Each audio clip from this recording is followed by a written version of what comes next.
What is up, everyone? Welcome back to Redhead MMA. And right now, I'm pretty pissed because I actually just finished recording my predictions for this fight night, UFC Fight Night Vancouver, Rainier DeRitter versus Brendan Allen. But something got corrupted in the recording, and when I was looking at it in Xbox Game Bar, the audio was kind of stuttery, and I was like, all right, I'm gonna just leave a pinned comment about how the audio was like stuttering, but like it's all still there. It just kind of pauses a little bit. But then I open it up in my files and there's just no audio and there's a little frowny face on Xbox Game Bar. And I had a nearly 30-minute video, my longest video by like over 15 minutes, I think, analyzing this card. Like I'm getting better. Like these expect these videos to get more analytical. Like I'm going full MMA YouTuber here, and I lost the entire video. But nevertheless, re-recording right now. UFC Fight Night Vancouver, DeRitter versus Allen. Got my full card predictions ready. We're gonna start with the first prelim. We are gonna end with the main event of Rainier DeRitter versus Brendan Allen. And starting off the card, we have Melissa Croden versus Tainara Lisboa. And I'm going to go with Tainara Lisboa by round 2 submission. I don't have much info on either of these fighters. Melissa Croden, coming off the regional scene, she's fought in the LFA before. I think she has a loss in the LFA, so I don't think she's going to fare too well in the UFC. I mean, Alex Pereira had a loss in the LFA. I don't really know what I'm saying. But she just doesn't have the experience that Tainara Lisboa has. Tainara Lisboa is an actual UFC fighter and has actual UFC wins. And she has a really good rear naked choke. So I think Lisboa is going to be kind of learning about Croden, seeing what she's doing in round 1. And then in round 2, I think early round 2, she's going to go for the takedown, land it, get a submission. I'm calling a rear naked choke early round 2 for Tainara Lisboa. Moving up the card, we have Azamat Bakoev versus Yusri Belgarui. And I'm going to go with Bakoev by round 1 TKO. And Bakoev has been very active, and he's been like murking guys in both of his UFC fights that he's had so far. I believe he's gotten performance of the night bonuses for both of them. And Belgarui is actually a good striker. He's a good fighter. But, he did lose on Dana White's Contender Series 2 years ago before winning and getting the contract last year. So that's something to kind of consider. Like, this guy hasn't technically been in the UFC yet and also lost a fight in the Contender Series, which is where all the regional fighters go to try to actually get into the UFC. And at the end of the day, Belgarui is definitely like a good fighter, but he is unproven in the UFC, unlike Bakoev, who has been dominating. He's only had 2 fights, but he's been doing really, really well. So I think it's just a safe bet to go with Bakoev to chin Belgarui in round 1. Next fight, Stephanie Luciano versus Ravenna Oliveira, and I'm going with Luciano by decision. Luciano, she's 1-1 in her UFC career so far, but she barely lost her fight against Sam Hughes. It was a split decision. Compare that to Oliveira's resume, where her only fight in the UFC was a unanimous decision loss. You could argue that Luciano is 2-0. So I just feel like even though say she's still 1-1, I personally think she is. I still think she lost, but Luciano knows how to win in the UFC, which is something Oliveira hasn't tasted yet. She hasn't tasted victory in the UFC yet. And I just think that Luciano is going to strike her way to a decision. I think it's going to be a relatively boring, unanimous decision win for Stephanie Luciano. Moving up the card, we have Kyle Popolik versus Drew Dober. I'm actually excited to talk about this fight. And I think that Unk is still going to have it. I'm going with Drew Dober by round 1 KO TKO. Now, hear me out here. Drew Dober, 36, he is mega washed. But if Drew Dober is mega washed, Kyle Propolic is ultra washed. Whatever is above mega, he's giga washed. I don't know, like whatever's above mega, like that's what Kyle Propolic is for washed up. You know what? Drew Dober has had a stable career in the UFC. You know, he's had his wins, he's had his losses, but his career in the UFC has been stable. The exact opposite is the case for Kyle Propolic. I believe he had 2 fights in the UFC around like 2019, got cut, was floating around in the regional scene for a while before getting re-signed. I don't know if he actually won his last fight. I believe he lost it, but he's back in the UFC.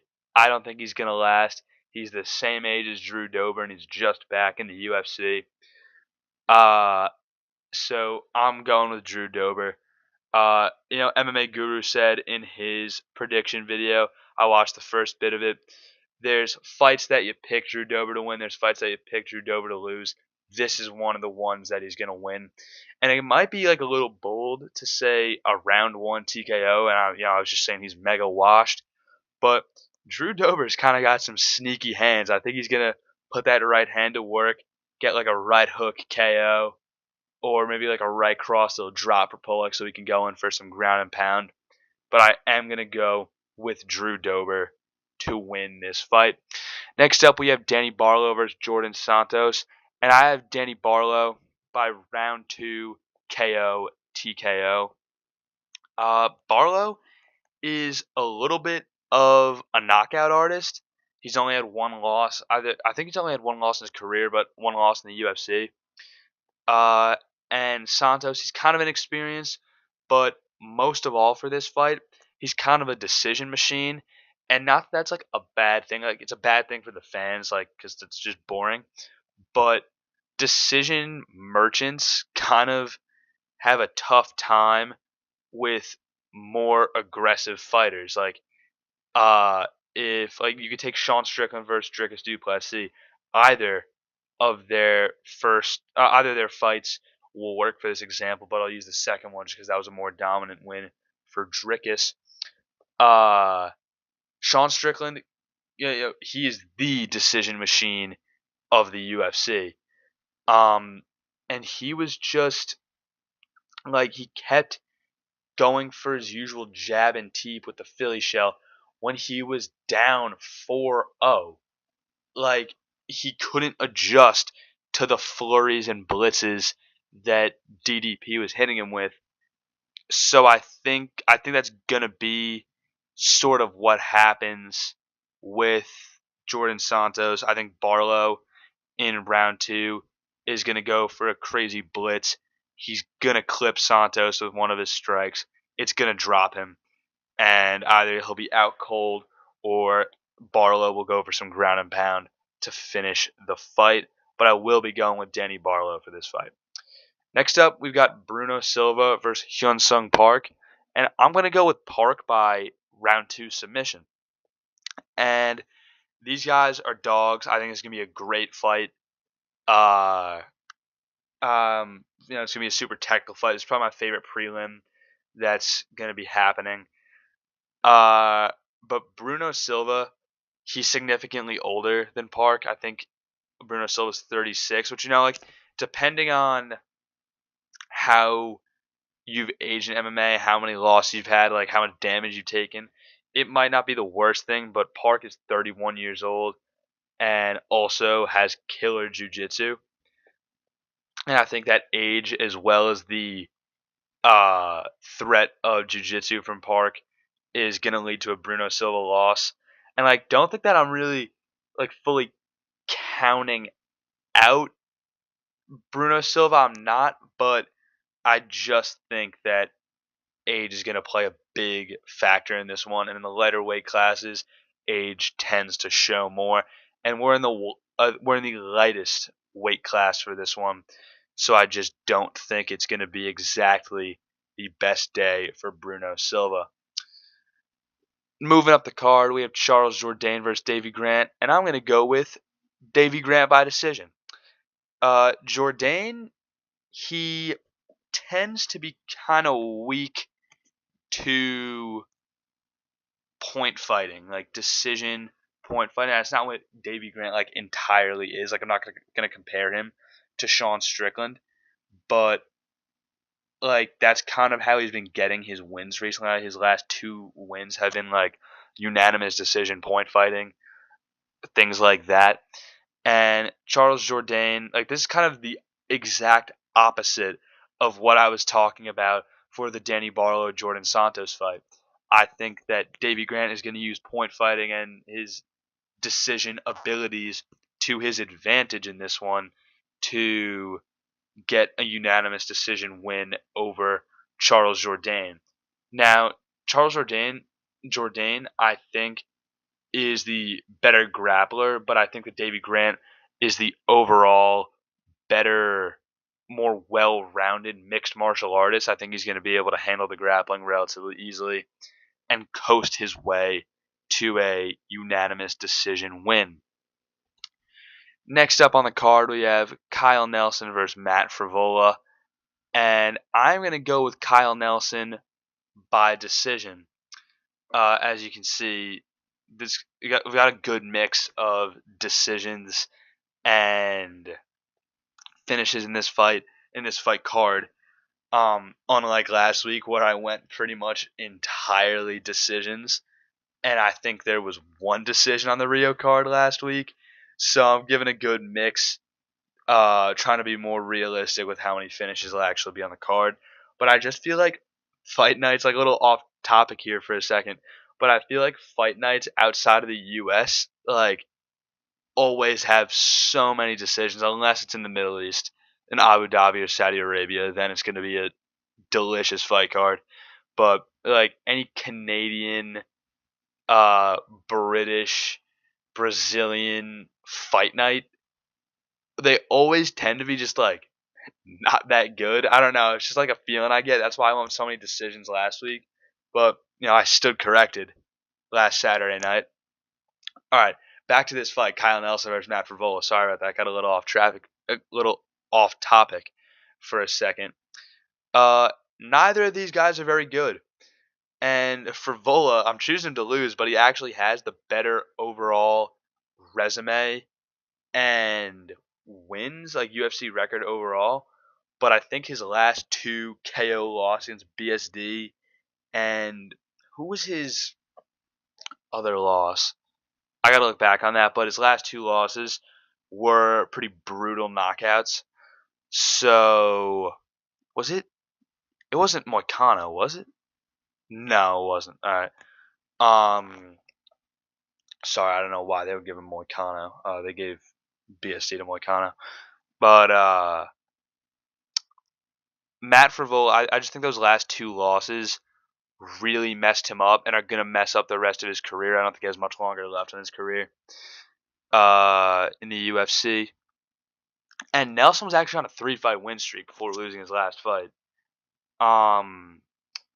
And one of those wins was by round 1 KO. I don't think he's going to KO Matt Frevola here. I don't think he's good enough to KO Matt Frevola, which is kind of telling for the quality of these 2 fighters. And another thing about Frevola, like I just said, his losses aren't bad, but on the other side of that spectrum, his wins aren't good.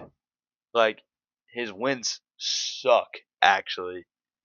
So, I'm not saying Nelson's are good either, but at least some of his wins are recent. Matt Frevola hasn't won a fight in like 2.5 years. So I'm going to go with Kyle Nelson by decision. Next fight, Cody Gibson versus, I'm about to butcher this name so badly, Aorkling. I'm going to say just him or this guy for the rest of this video. So just because I'm not even going to attempt to say that name. I don't have much to say about this fight. I know this is, the first fight of the main card, but I have a lot more to say at the next 4 fights. Like the next four are gonna take up a good chunk of time. I don't have a lot to say about this fight. Both of these guys kind of suck. Uh, this guy that isn't Cody Gibson, he doesn't really have recent wins, and Cody Gibson is a history teacher. I can't really go off the quality of these guys' wins because there is no quality. And I think Cody Gibson's age is gonna catch up to him, pretty badly. The guy's 38 years old, I think, and this other guy's 31. I mean, Cody's last one was more recent, so I'm not just gonna be like, oh, he's 38, he's done. But like, the guy's 38 years old in MMA. It's like pretty ancient if you're not a heavyweight. So, and they're in the second lightest weight class. So that's what I got to say. This guy, however you say his name, by decision. That's what I'm going for. Next up, I actually wrote in my notes a pretty weird amount about this fight. Like, I got kind of deeply analytical for a non-main event or co-main fight. Manon Fiorot versus Jasmine. This is another name that I'm going to butcher. Not as bad as the last one, I don't think, but Jesuda Vicious. I'm just going to say Jasmine for the rest of the video. And I think I'm going to go with Manon Fiorot by decision. At first glance, Jasmine's record seems really good. She's getting, like, she's on a great win streak. I think she only has one loss. But then you look at her last 3 wins. I know Mayra Bueno Silva's in there. I'll have to check it out again. But her last 3 opponents have a combined losing streak of 9.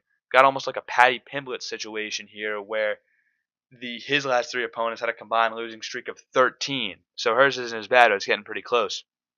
So like that idea that like, oh yeah, she's on a rampage through the division, that argument doesn't hold up when you actually look at who she's been fighting. Manon Fiorot, on the other hand, is actually fighting the best of the best in the flyweight division. She just came off of a loss against Valentina Shevchenko, but that was for the belt. And a lot of other people have lost to Valentina Shevchenko. It's not a crazy loss. So, Manon Fiorot, she got wins against Erin Blanchfield. She is apparently like the future of women's flyweight, allegedly. I don't know. I'm not keeping like too many tabs on women's flyweight. But she's got some pretty good wins. She got Thug Rose in there. Thug Rose is actually getting some wins again. Surprisingly, she's kind of having a comeback. So yeah, I'm gonna go with Manon Fiorot by decision. I think it's gonna be a pretty dominant decision. I don't think Jasmine's gonna know what hit her. Next up, I like this fight a lot. Marlon Vera versus Amin Zahabi. I'm going with Marlon Vera by round 3 KO TKO. I'm going to explain that towards the end. But first, I'm just going to talk about why I think Marlon Vera is going to win. And I'm going to start that by talking about Amin Zahabi. Amin Zahabi is good. Like, he's on a great win streak. He's actually a lot like Jasmine. But he's really only fighting washed guys or brand new prospects. Like Marlon Vera is not even a top bantamweight. The fact that he even fought for the belt at UFC 299 was a joke. But like, he's a higher level bantamweight. Amin Zahabi has not come close to an opponent like this before.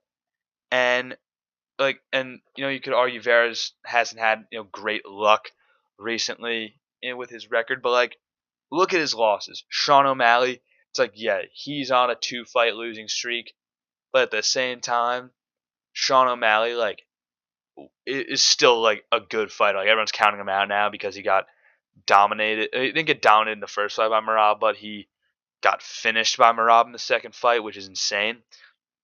But like, so Sean O'Malley is like an actually good fighter, and so is Corey Sandhagen, and so is Davison Figueiredo. These are not bad losses. And a lot of Marlon Vera's wins tend to come from washed up fighters or brand new prospects or guys that are like just barely like climbing the rankings, Ayman Zahabi fits that bill. Uh, that's really it for why I think Marlon Vera is going to win. And now I want to talk about for a second why I think Marlon Vera is going to get a round 3 knockout. I think Marlon Vera is going to be down either it's going to be tied 1-1 or Marlon Vera is going to be down 2 rounds. And out of nowhere, this guy's going to rip either like a roundhouse kick to the head or a front kick to the head and just knock Ayman Zahabi out cold. I think like it's going to be an out of nowhere like headshot dead head kick that's just going to send Ayman Zahabi to the shadow realm.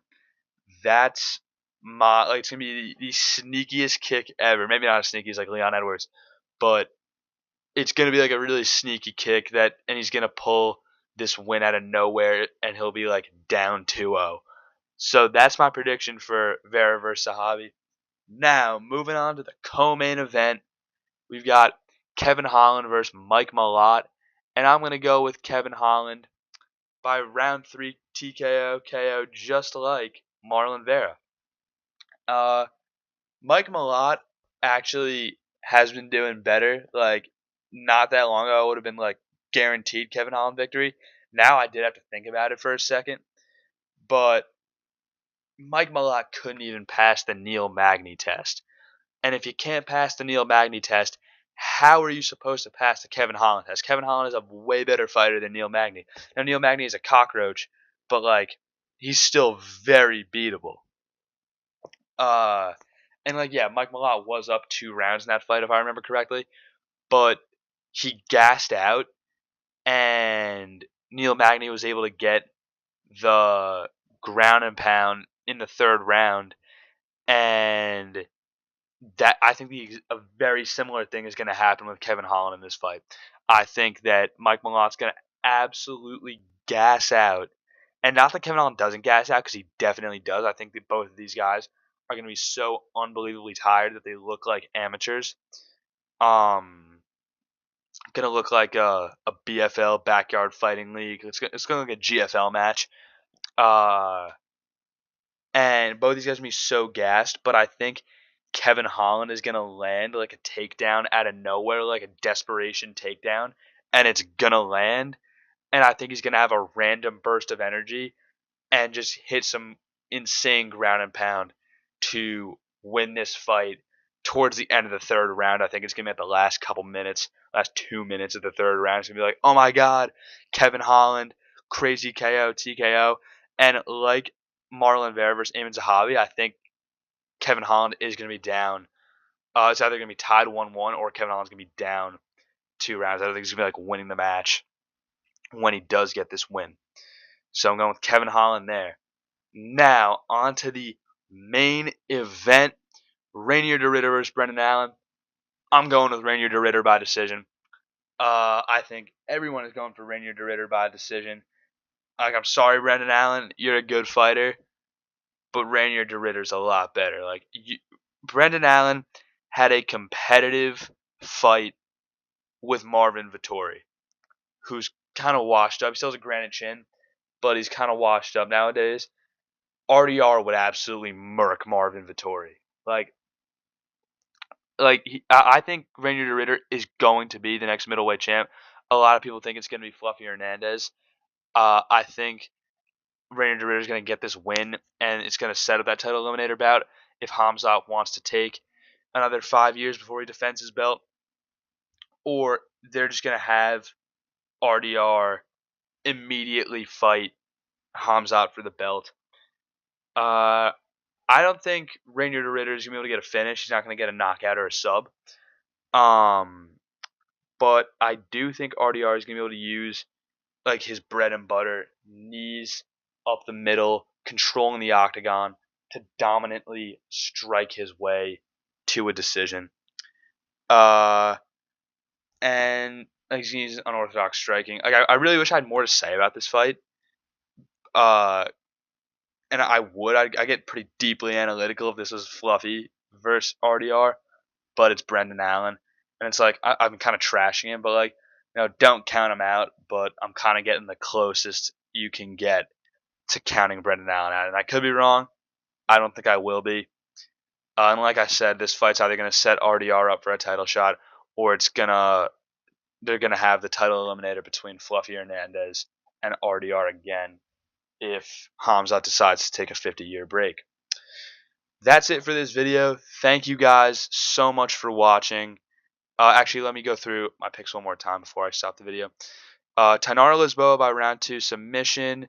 Azamat Pakova by round 1 KO TKO. Luciano by decision. Dober by round 1 KO. Barlow by round 2 KO. Park by submission. Grant by decision. Nelson by decision. This guy by decision. Fiorot by decision. Vera by round 3 KO. Holland by round 3 KO. And De Ritter by decision. I'm gonna try to pump out more videos. The last couple weeks have been pretty hectic, and the next like week or so, week and a half is gonna be a little hectic. But after that, I'm gonna have a lot more time to make videos. I wanted to make this channel for a really long time. I feel like I'm giving another introduction right now, but I wanted to make this channel for a really long time. And the last like while has been so hectic, but I'm finally gonna have time to make a ton of videos. So yeah, like and subscribe if you enjoy the content, if you want more MMA content. And that's about it. This was my 100% accurate predictions for UFC Fight Night Vancouver, Rainier De Ritter versus Brendan Allen. Thank you for watching.